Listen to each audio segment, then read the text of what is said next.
Welcome to Keeping Tabs. I'm Tabitha Crock, and every Monday, I talk to someone here in North Idaho with the goal to connect more people in the Coeur d'Alene area. And then every Friday, I talk to someone outside the community to bring in a new perspective and to learn a little bit about yourself.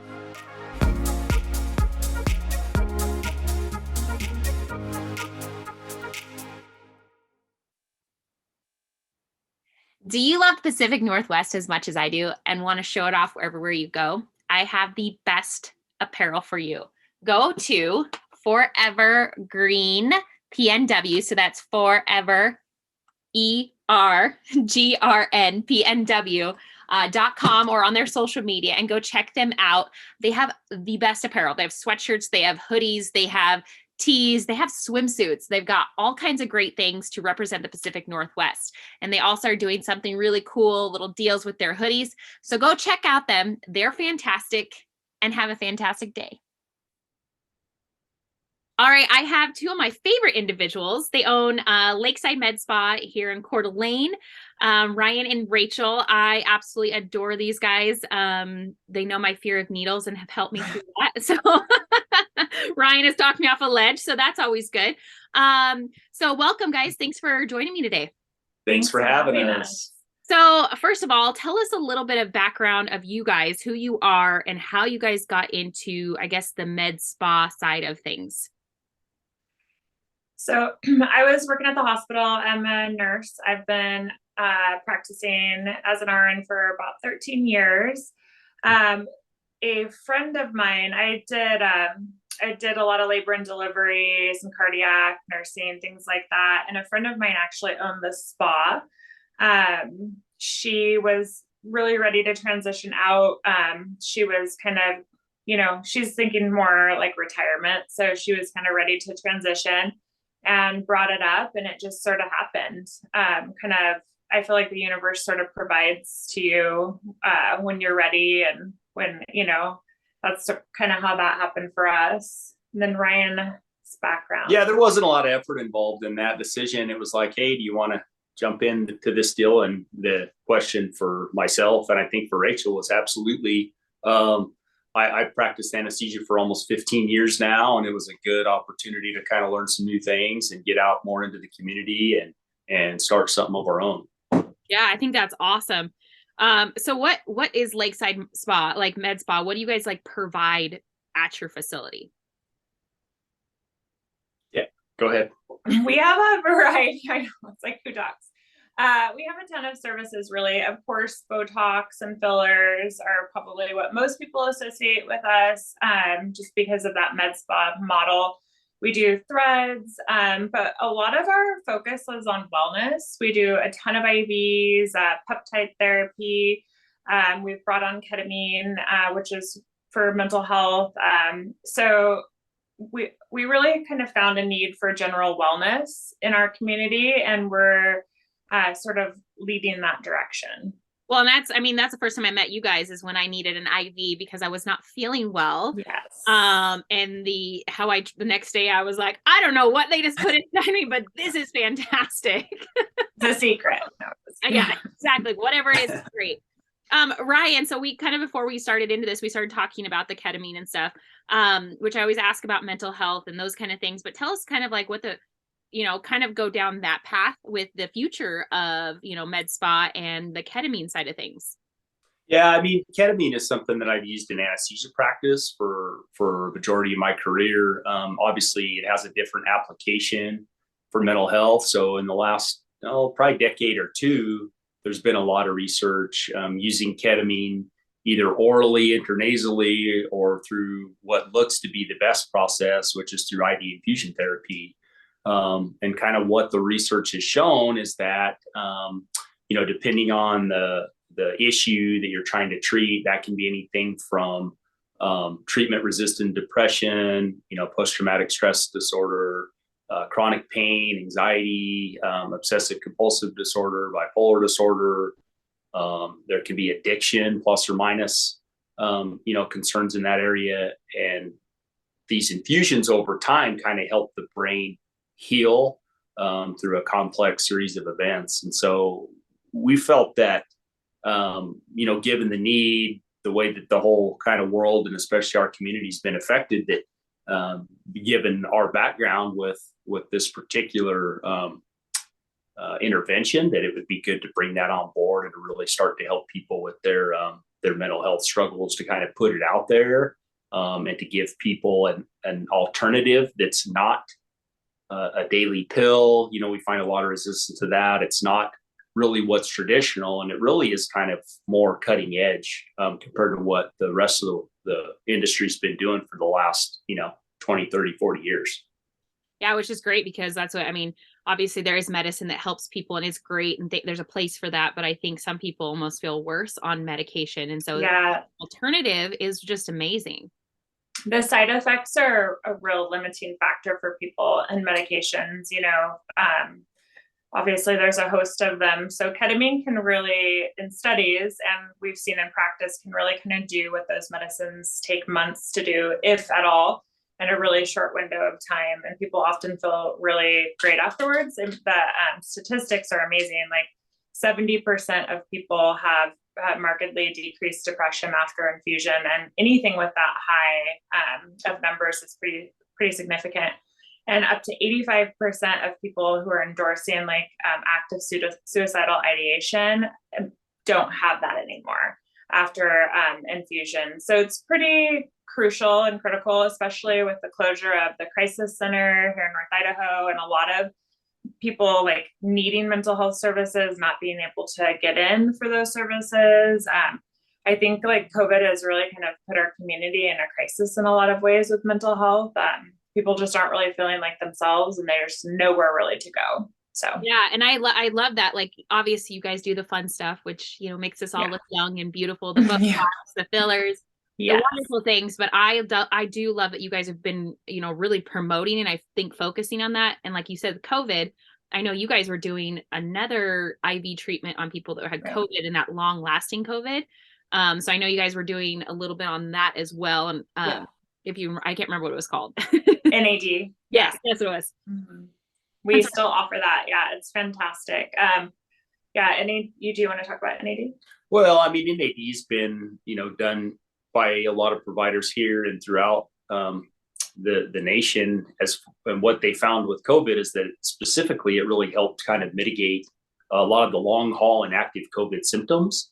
And so the community is what, who ultimately told us kind of where their need was. And so we just, we wanted to provide that. We continue to provide that service. And actually the creme de la creme, the latest, is the combining the NAD therapy with these ketamine infusions when indicated, which can promote a lot of healing and reset, and really give people a ton of health benefits, both mentally, physically, emotionally. So lot being done in that realm, not just here with us, but throughout the research arena. Yeah, and I think that's great. Obviously, you probably want to pair that with therapy and those kind of things. Yeah, absolutely. People for sure get the most benefit if they have somebody to chat with during the process. Oh, I bet a good partnership of therapy or counseling or whatever along with this can go. I think I follow a couple people on social media that actually have been going through this process, and they're very transparent if it works and how they feel differently. Right. I've been amazed by some of the testimonies I've heard, because when you guys told me about it, I kind of dug into it too, because I know some people dealing with that, and it's really amazing. It's a fun rabbit hole to go down. Definitely. There's so much information. There's a lot of science. It's pretty fun. Well, and our preference is a referral from mental health providers. Not everybody is, up to speed necessarily, and that's fine. But we defer to the mental health side of things to those experts. What our expertise is administration of the infusions, and the best possible, safest method to do so is here with us. So that's why we wanted to jump on board. And if you're watching and listening, please go see these guys. They make me feel so comfortable, because I do 8 needles, and I feel like you guys are a good 1-2 combo. Sometimes like Rachel's like talking to me, so I'm not thinking about it. Ryan's having me breathe. I was like, okay, this is a lot better. And then bam. You're not alone. Fear of needles is huge. Yeah.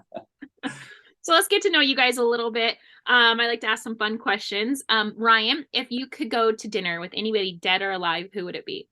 Yeah, so I'm a Sylvester Stallone fan, mostly because of the Rocky films. I think that I know that's funny, but as far as overcoming adversity and trying to climb to the top and to grow and to change, and that's just something that as a kid I watched, and it's something that I would sit down and want to hear. It appears that he's somebody who's kind of lived that persona, even though they're just movies. I kind of want to get into some of that and find out what I could learn. So that's really cool. No, I love it. I love when it's different, because a lot of people like they try to get too deep on me, and they're like, no. I like the ones that are like straightforward. Like I know I'm not the only one that has had raw eggs out of a cup because I saw it on Rocky. So not something you should admit. Yeah, hey, people do it, and they probably still do it. I know. I don't get that at all. All right, what about you, Rachel? Anybody you could have dinner with? I know I'd love to say someone super fun, but I lost a brother, so hands down I would pick that, because I think we all have somebody that we miss that we wouldn't mind spending an afternoon with. Exactly. So I would definitely say that. So, Rachel, if you could go to dinner anywhere in, let's say, the Coeur d'Alene area, and you can take your brother to dinner, where would it be? Can I pick Spokane? Yeah, I'll allow it. I like Wild Sage. I think it's pretty fun. I love their coconut hearing that. cake. That's really great. I haven't been there. Yes, I think they have a great, and then there's an Italian restaurant in Spokane that's pretty amazing too. I think that we've come a long way since I moved here in our food scene, but I hope we continue to grow in that area. Yeah. What about you, Ryan? Where are you and Rocky going to dinner? Oh, that's tough. I think Wolf Lodge Steak or Tony's by the Water would be a good little, in the summertime, of course. That'd be my pick. Yeah, the Tony's is on in the summer is fantastic. Yeah, hard to beat. Or if you're going to dinner with Rocky, you gotta have a lot of protein, so you are going to. Yeah. I wonder if they have raw eggs. Yeah, they probably do. They can offer it too. I love it. Ryan, biggest pet peeve? Ooh, I think that I really can appreciate competent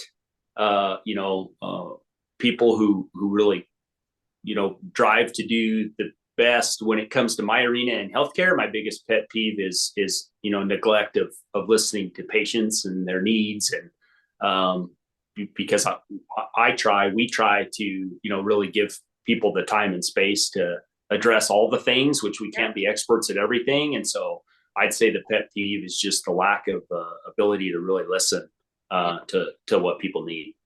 Yeah, it's perfect. And I think I hear a lot of people struggling with that, especially with people like with autoimmune issues or things like that. They're telling their healthcare providers, they're like, there's something's wrong. And they're like, oh, but everything looks great. Your blood tests are great. You have no issues. They're like, but why can't I do X, Y, Z? Why do I feel like this? And so I think that's people have to advocate for themselves unless they find good providers that can be like, hey, this is the right person to go to, or this is what you need to do. Yeah. And it gets complicated. So it is. It's a lot. What about you, Rachel? What's your biggest pet peeve?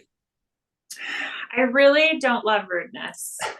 I have to say, like, oh man, that will get me going. Like, just be nice. I just think that life is too short not to be kind. And, when you're interacting with people, just kind of considering what kind of day that they're having. And there's just really generally no need to be spicy. Yeah, I agree. Like, especially like waitresses and waiters, like when people that are rude to them, like it drives me crazy. Yeah, I get real uncomfortable too. Yeah, it's so and then I'm overcompensating for that person. I'm like, oh my gosh, like you're doing great. Great job. I know, it's so sad. I think we're lucky here in North Idaho that I think people are generally pretty kind, but Sometimes you deal with somebody and you're like, you must not be from here, or what is happening? Exactly. It's just, that's definitely my pet peeve. So if someone is, let's say, looking for or wanting to start their own business, whether I know that you guys were lucky enough to have like the right position, or maybe someone, or there's someone out there listening that's kind of in your same position that has an opportunity to start, own their own business or, do something similar. Right. What kind of advice, Ryan, would you have for someone, going out the first time on their own? Yeah, I think, it takes a village. I think that having the right people, my personal experience is I'll try to do too much on my own, or to jump into things that I might not understand. And what I've learned through this process is putting the right people around me what has made this ultimately successful. And that's everything from, people like you, Tabitha, Rachel, of course, sitting here with me, our media people, our accountants, our trainers, our companies that support us for our products, our reps that give us new learning opportunities. And so I think building the right team is ultimately what creates success.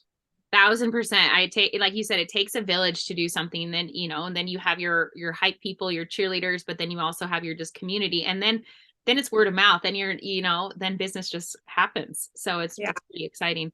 Especially Rachel, with you, being a female in the business, and there's a lot of women that do not step up and take those roles or want to start their business because there is so much of that, that doubt. What kind of advice would you give to a female wanting to get into the business world?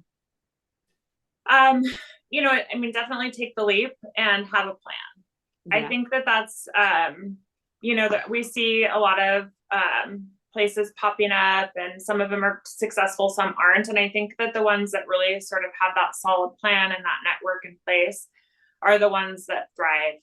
I think right now there's this mass exodus from the bedside, and nurses are really wanting to do something that they can slow down and maybe have some more connection. That's one of the things that we love here, is that we get to really connect with our patients, and we're not just go. And I think people just jump into it because they want to leave the bedside so quickly without really thinking about all the things that come in play. That's so true. I've been talking to a few nurses, and my sister-in-law is a nurse too. And she's like, she would dream, like her dream is to work like something like you guys are doing. Yeah. Obviously she doesn't want to own it, but she was like, she goes, it's so hard to get into that realm, because that's what I think a lot of nurses right. and that are wanting to jump in that, because it's more of a positive atmosphere than right. like super negative, high stress all the time. COVID's been rough for the hospital setting. I think a lot of nurses are feeling, I think we went into this profession knowing that it was one of the most trusted professions and always has been ranked number 1, number 2. And then COVID's really changed that. So that's a tough pill when you really put your heart and soul into healthcare and providing care for people. 100%. I don't know how you guys, it's a lot. It's just crazy. And like you said, I think COVID started also this like mental health crisis that we're all dealing with, whether, you're happy, life is good, you still are dealing with it at some level. Ryan, what kind of a piece of advice would you give to someone that maybe is struggling extra hard right now with the mental health? Yeah, I think open-mindedness, and then willing, having experienced, I think any of us can relate with those times that you not sure you can find a way out. And, there's always a way to find initiative, or again, back to who your support people are. Even if you cannot form a vision, for yourself as far as how to get better and to get over those struggles, then find somebody else's vision and piggyback on that for a little while until you can, in my experience, until you can see the light and get the resources you need and start to build back, the things that you're trying to get over. So, yeah. What about you, Rachel? What kind of advice would you give to someone that's maybe struggling right now? We all have people in our lives that are struggling. Yeah. Oh, totally. It's huge right now.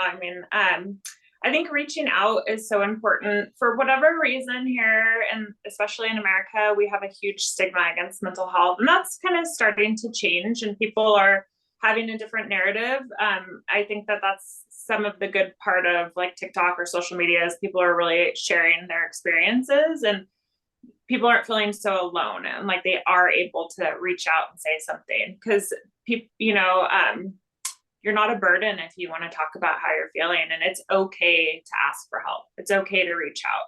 I think that, people are a lot more well received than they think they're going to be. And I think that just having that conversation, opening that door, saying, man, I really am feeling this, just helps immensely.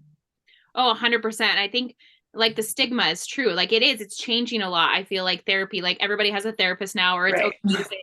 But I heard something this morning that someone said to each other at Cycle Bar, and I just kind of overheard it. And this one lady's like, well, let me ask the therapist first.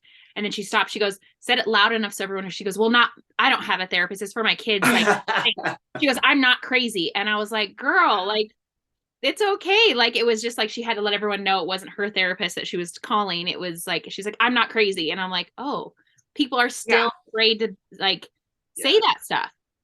Therapy is like the best gift we can all be giving ourselves. I mean, having that outside, unbiased, opinion and reflection of yourself is huge. I mean, we should all be doing it. It has nothing to do with being crazy. So That's right. No, I meet with mine once a month now. I mean, it was a lot, but like, no, it's like a check-in, and it's so good to process all that stuff with someone else. Absolutely. With something like ketamine or other healthcare options, and it's just and obviously exercise and all of that stuff too. Oh yeah. It all goes hand in hand. So I guess kind of wrap up here a little bit. Let us know, how do people get a hold of you? How do they connect with you? Do you have anything coming up? Like, this is the time to self-promote. Well, there's, everybody's got, through Instagram, we have a website, self-scheduling, there's consultation spots available. We don't charge for those. And that could be something super basic, like a Botox consultation, to an evaluation, to determine appropriateness for these, IV infusions via ketamine or, other nutritional IVs.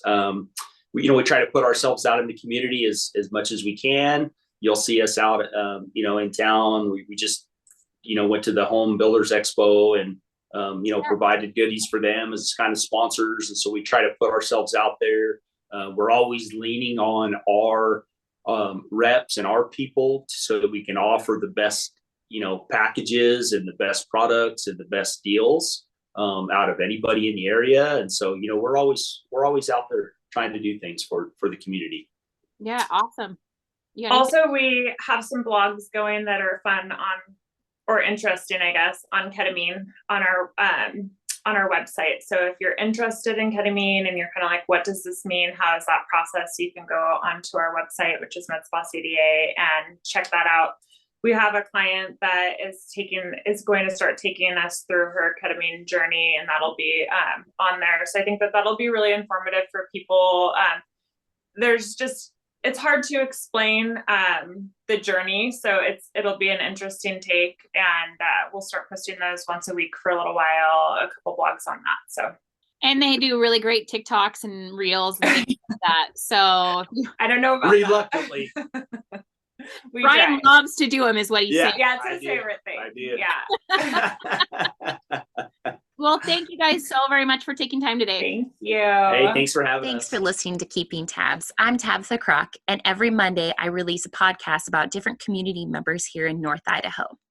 And then we end the weeks on Fridays with a podcast about the things I'm passionate about: outdoors, adventures, sports, the van life, and even current events. So if you like what you heard, make sure you subscribe to my YouTube, Spotify, or iTunes. Thank you again. Now go be kind and do something great.